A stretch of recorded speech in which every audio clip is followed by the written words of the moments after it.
اللہ الرحمن الرحیم۔ ایک آدمی نے فیصلہ کر لیا کہ میں بیوی کو طلاق دے دوں گا۔ بیوی گھر کی سیڑھیاں چڑھ رہی تھی، تو جب وہ ایک جگہ پہ پہنچی تو نیچے سے اس نے آواز لگائی کہ اگر ایک سیڑھی اوپر چڑھو گی تجھے طلاق، نیچے اترو گی تب بھی طلاق، اپنی جگہ پہ کھڑی رہو گی تجھے تب بھی طلاق ہے۔ اب اس عورت نے کیا کیا، اس نے وہاں سے چھلانگ لگا دی۔ جب چھلانگ لگائی تو وہ حیران رہ گیا، یہ کتنی ذہین عورت ہے۔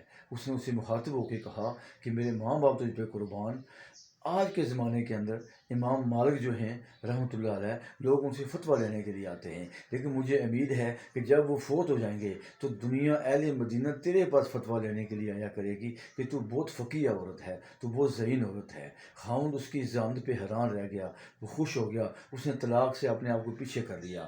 پھر یہ وہ زمانہ ہے حضور کے بعد کا زمانہ، تو جن لوگوں نے حضور کو دیکھا وہ عورتیں اور مرد کتنے ذہین ہوں گے، کبھی اندازہ تو لگائیں۔